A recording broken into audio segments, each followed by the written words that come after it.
Morning, sir. Thank you, sir. Good morning, everyone, and how you are doing? Fine, sir. Fine, sir. Thank you for joining today's meeting. As you know, we are here to address the current fabric issues that have been impacting our operations. We need to take a closer look at the specific challenge we are facing, identify any underlying causes, and collaborate on finding practical solutions that will ensure we meet our quality and delivery commitments. Let's start by reviewing the main fabric-related concerns that have come up, and we can go from there.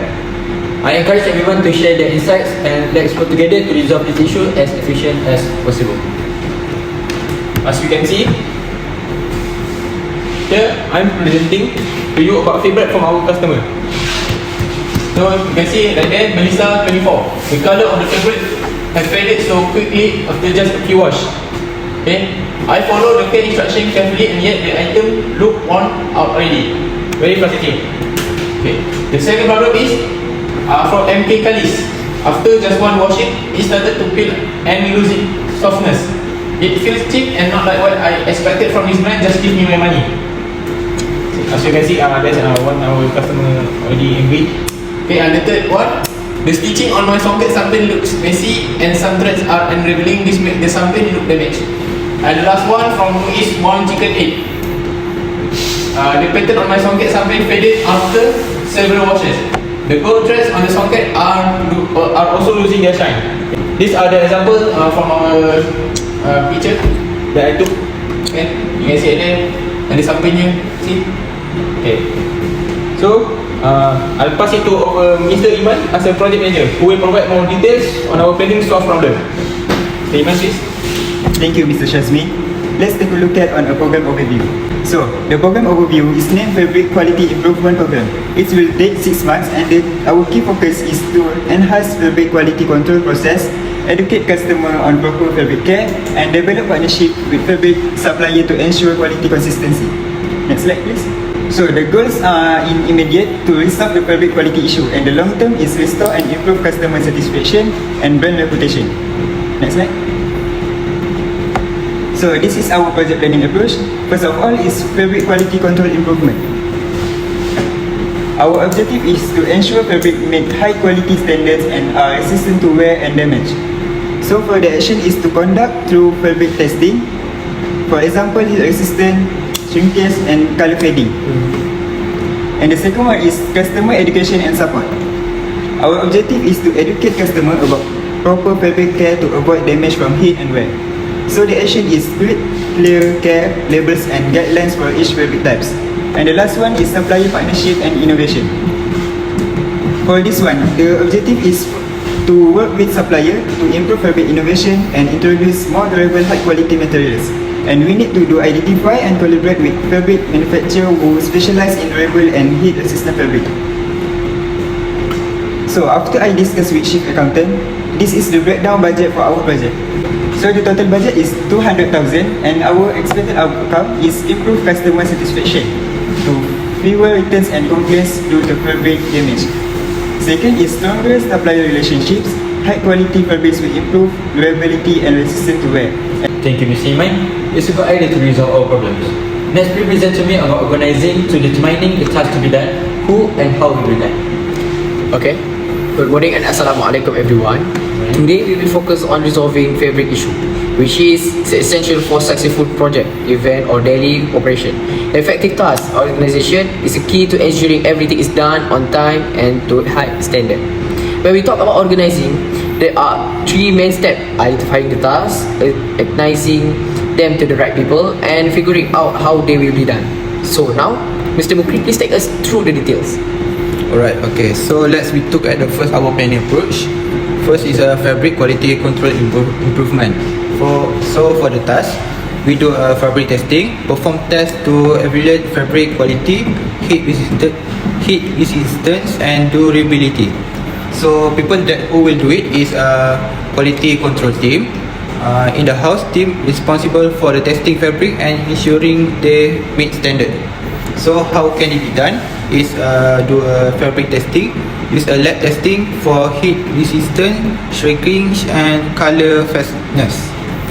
So for the second planning approach, which is customer education and support. we can develop online tutorial, create education content like a video, article or infographic to guide customer on proper fabric care. So people that responsible to do it is a customer support team, which need to answer customer inquiry about fabric care. So how can it be done? We can do an online tutorial, launch on the company website and share across online media platform. For the supplier partnership and innovation, Mr. Remy will explain it for more detail. Okay, I will continue. Lastly, for supplier partnership and innovative, in slide 12. Here we can see the task.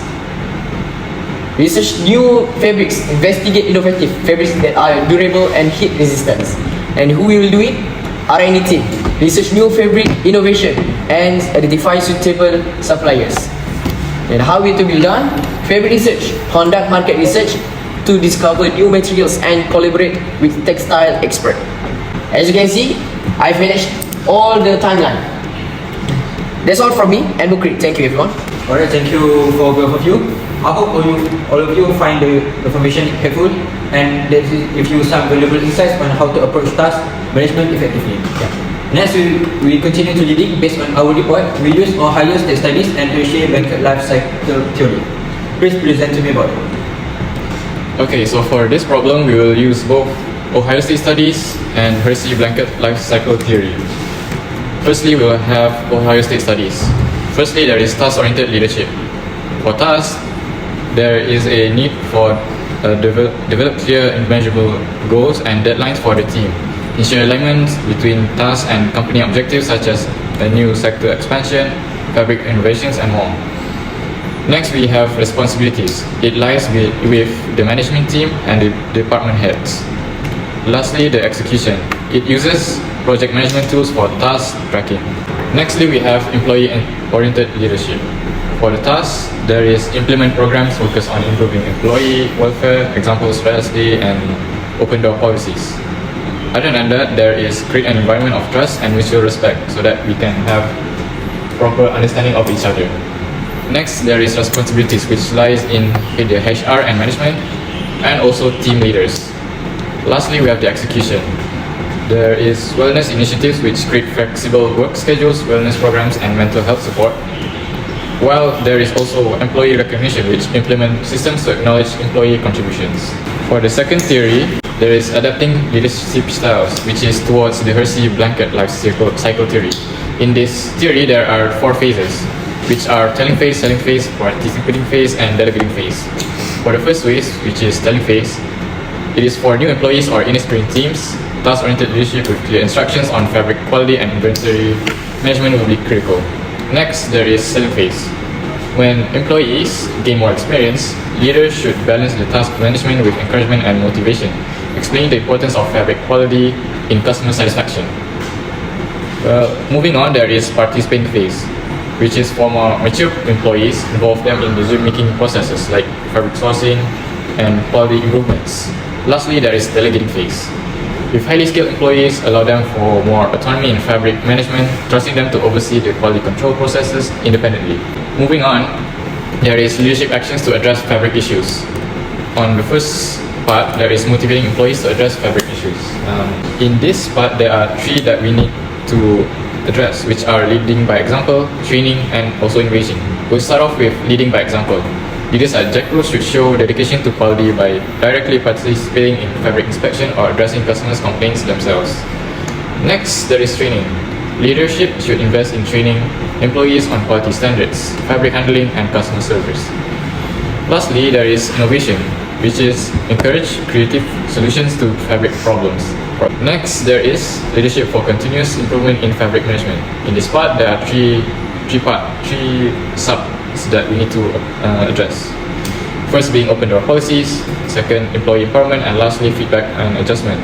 For open door policies, there is foster a culture of openness where employees feel comfortable reporting fabric related issues, whether it's about defective fabric or customer dissatisfaction.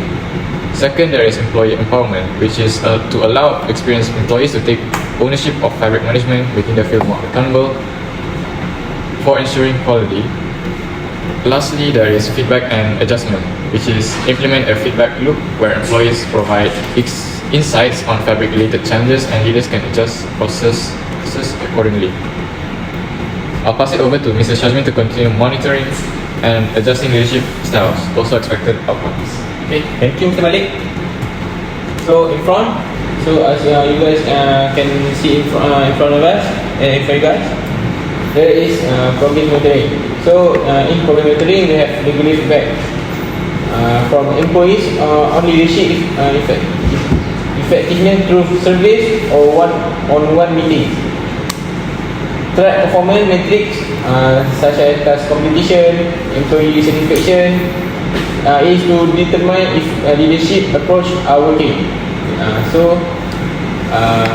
We also have adjustment where receive blanket we are using receive blanket adaptation to reassess employee maturity regularly. If employees are ready for more autonomy, shift from telling to selling and then participating or delegating. We also have employee feedback which to modify employee-oriented initiatives based on feedback about wellness programs, recognition and other than that. Last but not least, we also have expected outcomes. As you can see, improved performance, higher employee engagement, efficient workload. For improved performance, clear task management and delegation at different employee maturity levels. For higher employee engagement, employee-oriented leadership will boost morale, job satisfaction and retention. Last but not least, efficient workflow. Leadership adapts as team matures, ensuring that JAKEL continues to grow while empowering employees to take more ownership of their roles. Okay, that's all from me. Thank you. Alright, it's very impressive. So for the last one, Mr. Iman, what does our control for the fabric issues? Alright. So, we're going to focus on an important aspect of fabric management, which is type of control for fabric issues. Effective control mechanisms are essential in minimizing fabric-related problems, ensuring both customer satisfaction and operational efficiency.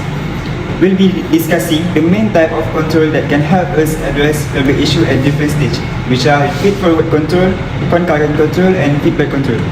So for the first one, feed-forward control. Our objective is to prevent fabric issue before they occur by ensuring high-quality fabric selection and accurate damage forecasting. And the application is conducted through fabric quality inspection before shipment. And the second one is concurrent control. Our objective is to monitor fabric quality and inventory levels during operation to ensure issues are detected immediately. And the application install checks for fabric quality by employees to monitor for defect or color fading. And the last one is feedback control. Objective is review fabric-related feedback from customer to identify areas for improvement. Collect customer feedback on fabric quality and satisfaction. For example, issues with fading, tearing or shrinkage. Is to analyze written rates for fabric products to identify recurring fabric quality issues. So that's all for me. Thank you. I think that's for today. Thank you everyone for your time and valuable contribution today. We have covered some critical areas in fabric management, from the type of control that can help us address fabric issues to the importance of continuous improvement in our operation. I encourage everyone to take these ideas back to your teams, implement them and continue fostering a culture of improvement. Let's stay focused on quality, efficiency and customer satisfaction. Thank you again for your dedication and hard work. That's all today. You all may dismiss. Thank you, sir.